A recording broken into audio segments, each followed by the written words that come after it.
नमस्कार साथियों, एक बार फिर से आप सभी का स्वागत है आपके अपने YouTube channel the voice Hindu में।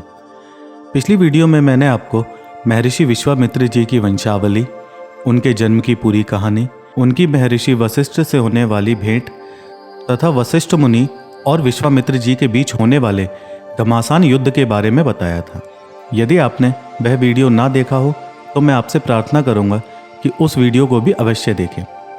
अब मैं अपनी आज की वीडियो में आपको विश्वामित्र जी की घोर तपस्या, अयोध्या के राजा त्रिशंकु के यज्ञ, पहले मेनका और फिर रंभा का उनकी तपस्या को भंग करने का प्रयास और विश्वामित्र जी के राज ऋषि, ऋषि, फिर महर्षि और अंत में ब्रह्म ऋषि पद को प्राप्त करने की कथा को बताऊंगा। भगवान श्री हरि का नाम लेकर चलिए वीडियो को शुरू करते हैं।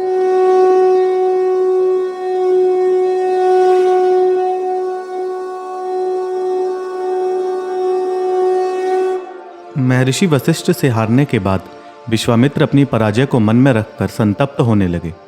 फिर वे अपना समस्त राज्य अपने जीवित बचे हुए एक पुत्र को देकर अपनी रानी के साथ दक्षिण दिशा में जाकर अत्यंत एवं भयंकर तपस्या करने लगे।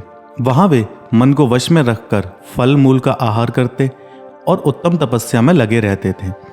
वहां उनके हविष्पंद, मनुष्यपंद, दृढ़ नेत्र और महारथ नामक 4 पुत्र हुए, जो अपने पिता की ही भांति सत्य और धर्म पर तत्पर रहते थे। 1000 वर्ष पूरे होने पर परम पिता ब्रह्मा जी ने उन्हें दर्शन दिए और कहा, कुशिक नंदन, तुमने तपस्या के द्वारा राज ऋषियों के लोक पर विजय प्राप्त कर ली है। अब से मैं और समस्त देवगण इत्यादि तुम्हें सच्चा राज ऋषि ही मानेंगे। ब्रह्मा जी की बात सुनकर विश्वामित्र जी को बहुत लज्जा अनुभव हुई और वे दुखी मन से सोचने लगे, मैंने इतना घोर तप किया तो भी ऋषियों सहित समस्त देवता मुझे राज ऋषि ही समझते हैं। ऐसा लगता है कि मेरी तपस्या का कुछ भी फल नहीं मिला। यह सोचकर वे पुनः भारी तप में लग गए।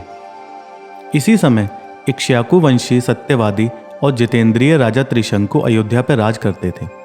उन्होंने कितने ही संकट पड़ने पर कभी मिथ्या भाषण नहीं किया था। अपने शासन काल में उन्होंने सैकड़ों यज्ञ करवाए। उनके राज्य में प्रजा बहुत सुखी थी और उन्होंने प्रजाजनों की सदैव रक्षा की और वे महात्माओं एवं गुरुजनों का सदैव सम्मान करते थे।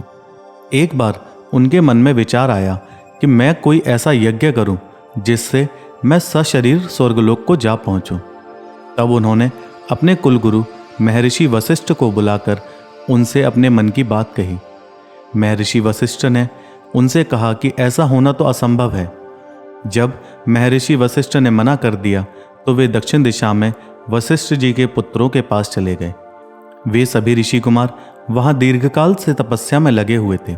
राजा त्रिशंकु ने उनसे भी अपने मन की बात कही और बताया कि वशिष्ठ जी ने उनका यज्ञ करना अस्वीकार कर दिया है, तो आप सभी मेरा मनोरथ सिद्ध करने के लिए मेरे यज्ञ को पूर्ण करवाएं। परंतु उन सभी ऋषि कुमारों ने राजा त्रिशंकु से कहा कि इक्ष्वाकु वंश के गुरु हमारे पिता हैं और जब उन्होंने यज्ञ करने से मना कर दिया है तो तुम्हें भी यह विचार त्याग देना चाहिए। और वशिष्ठ जी के वे 100 पुत्र त्रिशंकु पर क्रोधित हो गए कि उन्होंने अपने गुरु की बात नहीं मानी और किसी दूसरे के पास आकर यज्ञ करवाना चाहते हैं, और क्रोध भरे शब्दों में त्रिशंकु से बोले कि तुम अभी अपने नगर को वापस लौट जाओ। गुरुपुत्रों के क्रोधपूर्ण वचन सुनकर राजा त्रिशंकु बोले, भगवान वशिष्ठ ने तो मुझे ठुकरा ही दिया है। अब आप गुरुपुत्रों ने भी मेरी प्रार्थना को अस्वीकार कर दिया है, अतः आपका कल्याण हो, मैं किसी दूसरे की शरण में जाऊंगा। ये सुनते ही महर्षि के पुत्रों को बहुत अधिक क्रोध आया और उन सभी ने त्रिशंकु को चांडाल हो जाने का श्राप दे दिया। तदनंतर रात व्यतीत होते ही त्रिशंकु का पूरा शरीर नीला हो गया और उनके वस्त्र भी नीले हो गए। प्रत्येक अंग में रुक्षता आ गई, बाल छोटे हो गए, सारे शरीर में चिता सी राख लिपट गई और शरीर के विभिन्न अंगों में लोहे के आभूषण पड़ गए। अपने राजा का ऐसा भयानक रूप देखकर उनके सभी मंत्री और पुरवासी उन्हें छोड़कर भाग गए। अब वे धीर स्वभाव नरेश त्रिशंकु बहुत चिंतित हो गए और अकेले ही तपोधन विश्वामित्र जी की शरण में जा पहुंचे। विश्वामित्र जी ने जब महाराज त्रिशंकु को चांडाल रूप में देखा तो वे समझ गए कि ये सब किसी शाप के प्रभाव की वजह से हुआ है। उन्होंने करुणा भाव के साथ महाराज त्रिशंकु से इस बारे में पूछा तो उन्होंने विश्वामित्र जी को पूरी बात कह सुनाई। वशिष्ठ जी के द्वारा ठुकराए जाने और उनके पुत्रों द्वारा त्रिशंकु को दिए गए शाप की बात जानकर विश्वामित्र जी को त्रिशंकु पर बहुत दया आई और उन्होंने मधुर वाणी में उनसे कहा, हे राजन, तुम्हारा स्वागत है। अब तुम डरो मत। मैं तुम्हारा यज्ञ संपन्न करवाऊंगा और यज्ञ में सहायता करने वाले समस्त महर्षियों को आमंत्रित करूंगा तथा तुम्हारे गुरुपुत्रों के शाप के कारण जो तुम्हें नवीन रूप प्राप्त हुआ है, इसके साथ ही मैं तुम्हें सशरीर स्वर्गलोक की प्राप्ति करवाऊंगा।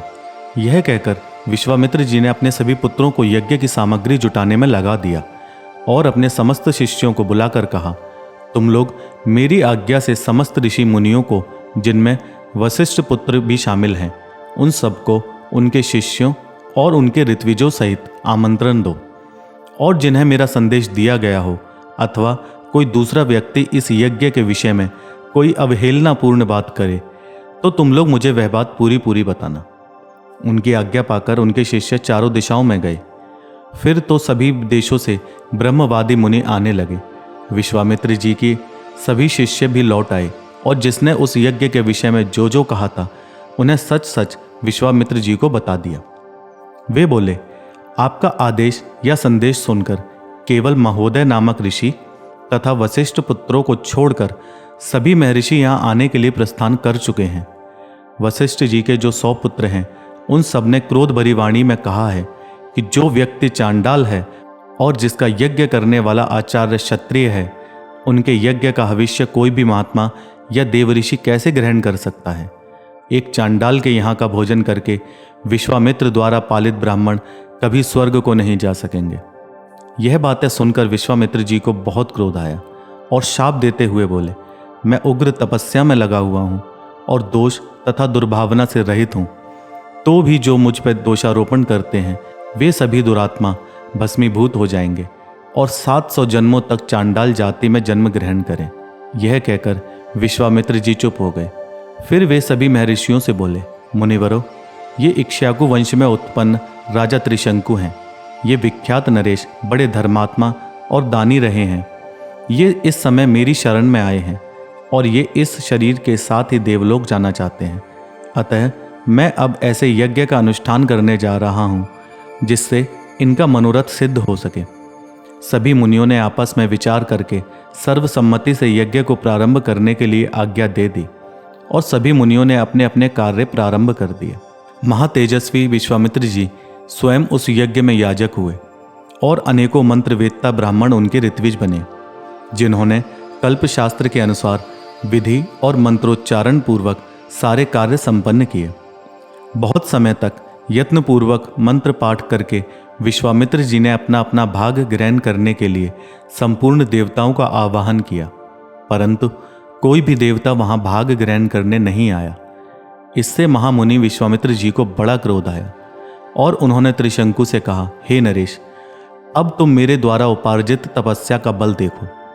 मैं अभी तुम्हें अपने इस तपोबल से शरीर सहित स्वर्ग भेजता हूँ। फिर वे बोले, नरेश्वर, यदि मैंने अपनी तपस्या का कुछ भी फल प्राप्त किया हो तो तुम अभी स्वर्गलोक को चले जाओ। विश्वामित्र जी के इतना कहते ही राजा त्रिशंकु सभी के देखते ही देखते अपने शरीर के साथ स्वर्गलोक को चले गए। राजा त्रिशंकु को शरीर सहित स्वर्ग में देखकर देवराज इंद्र को बड़ा क्रोध आया और उन्होंने त्रिशंकु को पुनः पृथ्वी पर धकेल दिया। अब त्रिशंकु विश्वामित्र को पुकारकर त्राहिमाम त्राहिमाम कहते हुए नीचे गिरने लगे। उनकी करुण पुकार सुनकर विश्वामित्र जी ने क्रोधित होकर उन्हें आदेश दिया, राजन, वहीं ठहर जा। उनके इतना कहते ही त्रिशंकु बीच में ही रुक गया। तत्पश्चात विश्वामित्र ने प्रजापति के समान दक्षिण दिशा के लिए नए सप्तऋषियों की सृष्टि की तथा नए नक्षत्रों का निर्माण कर दिया। इसके बाद उन्होंने एक नए स्वर्ग का निर्माण करना शुरू कर दिया और कहा कि यह नूतन स्वर्ग बिना इंद्र के होगा। इसके बाद उन्होंने नए देवताओं की सृष्टि प्रारंभ कर दी। इससे सभी देवता, दानव और ऋषि समूह घबरा गए और विश्वामित्र जी की शरण में आके बोले, हे कौशिक नंदन, इन राजा त्रिशंकु के अपने गुरु के श्राप के कारण सभी पुण्य नष्ट हो चुके हैं, अतः अब ये स्वर्ग के अधिकारी नहीं रहे। विश्वामित्र जी ने कहा कि मैं इनको स्वर्ग भेजने के लिए प्रतिज्ञाबद्ध हूं, अतः मैं अब अपनी प्रतिज्ञा झूठी नहीं कर सकता। इन महाराज त्रिशंकु को सदैव स्वर्ग का सुख प्राप्त होता रहे। मैंने जिन नक्षत्रों की सृष्टि की है ये सभी सदा मौजूद रहें। सभी देवताओं ने उनकी बात मान ली और कहा कि ऐसा ही होगा, और आपके द्वारा रचे गए नक्षत्र सदैव आकाश में वैश्वानर पथ से बाहर प्रकाशित होंगे, और उन सभी नक्षत्रों के बीच में राजा त्रिशंकु भी प्रकाशमान रहेंगे। यज्ञ समाप्त होने के पश्चात सभी देवता और महर्षि जहाँ से आए थे वहाँ वापस चले गए। यज्ञ में आए हुए सभी ऋषियों को वहाँ से जाते हुए देख विश्वामित्र जी ने उनसे कहा, महर्षियों, इस दक्षिण दिशा में मेरी तपस्या में बड़ा विघ्न आ गया है, अतः अब हम पश्चिम दिशा में जाएंगे और वहीं तपस्या करेंगे। यह कहकर वे पश्चिम दिशा में ब्रह्मा जी के पुष्कर तीर्थ में चले गए और वहां रहकर तपस्या करने लगे। पुष्कर में रहते हुए उन्होंने अपने भांजे शून्यशेप के प्राणों की रक्षा की और अपनी आज्ञा का उल्लंघन करने पर अपने पुत्रों को वशिष्ठ पुत्रों की भांति शाप दे दिया। पुष्कर तीर्थ में उन्होंने 1000 वर्षों तक कठोर तप किया। तब 1000 वर्ष पूर्ण हुए और उन्होंने व्रत समाप्ति का स्नान किया। स्नान के पश्चात ब्रह्मा जी ने उन्हें दर्शन दिए और कहा, मुने, आज से तुम अपने द्वारा उपार्जित शुभ कर्मों के प्रभाव से ऋषि हो गए। ऋषि पद प्राप्त होने के पश्चात विश्वामित्र जी पुनः घोर तप में लग गए। बहुत समय व्यतीत होने पर एक बार सुंदरी अप्सरा मेनका पुष्कर आई। उसके सौंदर्य की कहीं कोई तुलना नहीं थी। मेनका को देखते ही विश्वामित्र जी काम के अधीन हो गए और मेनका से बोले, अप्सरा, तेरा स्वागत है। तेरा सौंदर्य देखकर मैं मोहित हो गया हूं। तू मेरे आश्रम में निवास कर। मेनका ने उनका प्रस्ताव स्वीकार कर लिया और विश्वामित्र जी के साथ उनके आश्रम में रहने लगी। इस प्रकार विश्वामित्र जी की तपस्या में बहुत बड़ा विघ्न पड़ गया। मेनका के साथ रहते हुए उन्हें 10 वर्ष व्यतीत हो गए। इतना समय बीत जाने पर विश्वामित्र बहुत लज्जित से हो गए और वे शोक और चिंता में डूब गए। मुनि के मन में रोषपूर्ण विचार आया कि देवताओं ने मेरी तपस्या भंग करने के लिए ऐसा किया है। इसी से मेरा 10 वर्ष का समय एक दिन की भांति बीत गया। इसी से मेरी तपस्या में विघ्न उत्पन्न हुआ है। ऐसा विचार के वे पश्चाताप के कारण बहुत दुखित हो गए। उस समय मेनका अप्सरा भी भयभीत होकर कांपने लगी और हाथ जोड़कर उनके समक्ष खड़ी हो गई। उसकी ओर देखकर विश्वामित्र जी ने मधुर वचनों के साथ उसको विदा किया और स्वयं वे उत्तर पर्वत हिमवान पर तपस्या करने चले गए। उत्तर दिशा में 1000 वर्षों तक घोर तपस्या में लगे हुए विश्वामित्र मुनि को देखकर सभी देवता जन भयभीत हो गए और उन्होंने विचार किया कि अब इन्हें महर्षि पद दे देना चाहिए। देवताओं की बात मानकर ब्रह्मा जी आए और विश्वामित्र जी से बोले, महर्षि, मैं तुम्हारी कठिन तपस्या से संतुष्ट हूँ और तुम्हें महत्ता एवं ऋषियों में श्रेष्ठता प्रदान करता हूँ।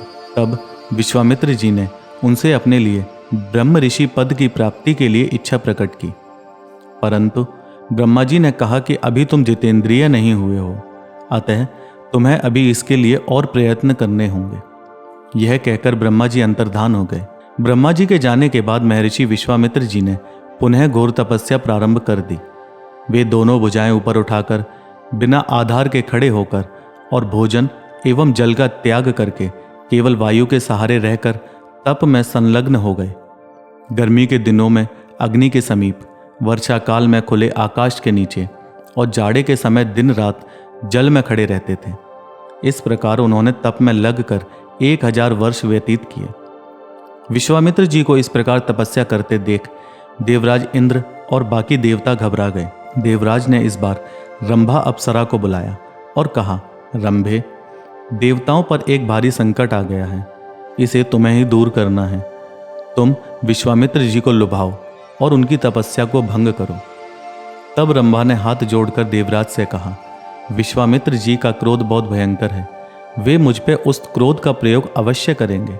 आप मुझ पे कृपा करें और इस कार्य का करने का आदेश ना दें।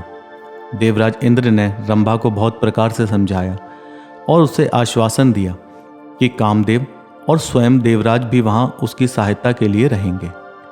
तुम बस किसी भी प्रकार विश्वामित्र को अपनी तपस्या से विचलित कर दो। तब रंभा देवराज का आदेश मानकर परम उत्तम रूप बनाकर विश्वामित्र जी को लुभाने चली गई। परंतु कोयल के कलरव, रंभा के गीत और अप्रत्याशित दर्शन से मुनि के मन में संदेह उत्पन्न हो गया। देवराज का वह पूरा कुचक्र उनकी समझ में आ गया। फिर तो मुनि विश्वामित्र क्रोध में भरकर शाप देते हुए रंभा से बोले, मैं काम और क्रोध पर विजय प्राप्त करने के लिए तपस्या में लगा हुआ हूँ और तू आकर मुझे लुभाती है। अतः इस अपराध के कारण तू 10,000 वर्षों तक इसी स्थान पर पत्थर की मूर्ति बनकर खड़ी रहेगी। शाप का समय पूरा होने के बाद महातेजस्वी और ब्रह्मा जी के पुत्र वशिष्ठ जी आकर तेरा उद्धार करेंगे। यह देखकर देवराज इंद्र और कामदेव चुपचाप वहां से निकल गए। इस बार क्रोध के कारण विश्वामित्र जी की तपस्या का क्षय हो गया और अपनी इंद्रियों पर अभी तक काबू नहीं पा सके। यह विचार करके उनके चित्त को शांति नहीं मिल पा रही थी। फिर उन्होंने सोचा कि अब से मैं कभी क्रोध नहीं करूंगा और किसी भी अवस्था में तपस्या पूर्ण होने से पहले कुछ नहीं बोलूंगा। अब से मैं श्वास भी ना लूंगा और इंद्रियों को जीत कर इस शरीर को सुखा डालूंगा। ऐसा निश्चय करके विश्वामित्र जी ने पुनः 1000 वर्षों की तपस्या के लिए दीक्षा ले ली और उत्तर दिशा को त्याग कर पूर्व दिशा में चले गए और वहीं रहकर तपस्या करने लगे। 1000 वर्षों तक वे काठ की भांति निश्चेष्ट बने रहे। इस बीच उनकी तपस्या पर बहुत से विघ्न आए, परंतु वे विचलित नहीं हुए और ना ही उन्हें क्रोध आया। 1,000 वर्षों के पूर्ण होने पर वे अपने व्रत को समाप्त करने के लिए अन्न ग्रहण करने को उद्यत हुए। इसी समय देवराज इंद्र ने ब्राह्मण के वेश में आकर उनसे तैयार अन्न की याचना की। तब उन्होंने वह सारा अन्न उन्हें दान कर दिया और स्वयं बिना खाए पिए रह गए। अब उन्होंने फिर से मौन व्रत धारण करके श्वास रोक के कठोर तप प्रारंभ कर दिया। इस बार 1000 वर्ष पूर्ण होने के पश्चात उनके मस्तक से धुआं उठने लगा और उस धुएं के कारण तीनों लोग संतप्त होने लगे। इतनी कठोर तपस्या की वजह से विश्वामित्र जी के तेज के सामने देवता, ऋषि, गंधर्व, नाग, सर्प और राक्षस सभी की कांति फीकी पड़ गई। उस तेज और तीनों लोकों पर छाए हुए धुएं के कारण सभी प्राणी और देवतागण बहुत घबरा गए और सभी देवगण ब्रह्मा जी के पास गए और हाथ जोड़कर उनसे बोले, हे पितामह, विश्वामित्र जी की तपस्या के तेज के सामने सूर्य की कांति भी फीकी पड़ रही है। उनकी तपस्या को देख सभी लोगों को अपने कर्म शून्य प्रतीत हो रहे हैं और सभी प्राणियों के मन शुद्ध हो रहे हैं। जैसे पूर्व काल में प्रलयकालिक अग्नि ने संपूर्ण त्रिलोकी को भस्म कर दिया था, उसी प्रकार ये भी सबको जलाकर भस्मीभूत कर देंगे। आप किसी भी प्रकार इनकी अभिलाषा को पूर्ण करके इस तपस्या को समाप्त करवाइए। विश्वामित्र जी जो चाहें उन्हें दे दिया जाए। यदि वे हम देवताओं का राज्य लेना चाहें तो यह भी दे दीजिए। तदनंतर ब्रह्मा जी ने सभी देवताओं के साथ विश्वामित्र जी के समक्ष प्रकट हुए और मधुर वाणी में उनसे बोले, ब्रह्म ऋषि, तुम्हारा स्वागत है। हम तुम्हारी तपस्या से बहुत संतुष्ट हुए हैं। तुमने अपनी उग्र तपस्या से ब्राह्मणत्व प्राप्त कर लिया है। मैं तुम्हें दीर्घायु होने का भी वरदान देता हूँ। तुम्हारा कल्याण हो, तुम मंगल के भागी बनो और तुम्हारी जहाँ इच्छा हो वहाँ सुखपूर्वक जाओ। पितामह ब्रह्मा की बात सुनकर विश्वामित्र जी अत्यंत प्रसन्न हुए और वे हाथ जोड़कर सभी देवताओं से बोले, हे देवगण, यदि मुझे ब्राह्मणत्व की प्राप्ति हो गई है तो ओमकार, वषटकार और चारों वेद स्वयं आकर मेरा वर्ण करें। इसके सिवा जो क्षत्रिय वेद तथा ब्रह्मवेद के ज्ञाताओं में श्रेष्ठ हैं, वे ब्रह्मपुत्र वशिष्ठ जी स्वयं आकर मुझसे कहें कि अब तुम ब्राह्मण हो गए हो, तो मेरा मनोरथ पूर्ण हो जाएगा। तब देवताओं ने मुनि श्रेष्ठ वशिष्ठ जी को प्रसन्न किया और उन्हें विश्वामित्र जी की इच्छा बताई। इसके बाद ब्रह्म ऋषि वशिष्ठ ने एवमस्तु कहकर विश्वामित्र जी का ब्रह्म ऋषि होना स्वीकार कर लिया और उनके साथ मित्रता स्थापित कर ली। इसके पश्चात विश्वामित्र जी ने वशिष्ठ जी का पूजन किया और फिर वे इस संपूर्ण पृथ्वी पर विचरने लगे। साथियों, ये विश्वामित्र जी निस्संदेह समस्त मुनियों में श्रेष्ठ हैं। ये तपस्या के मूर्तिमान स्वरूप हैं, उत्तम धर्म के साक्षात विग्रह हैं और पराक्रम की परम निधि हैं। इसी के साथ मैं अपनी वाणी को विराम देता हूँ। यदि आपको यह वीडियो अच्छी लगे तो कृपया वीडियो को लाइक और शेयर करें। चैनल को सब्सक्राइब करना बिल्कुल ना भूलें। धन्यवाद। जय श्री राम।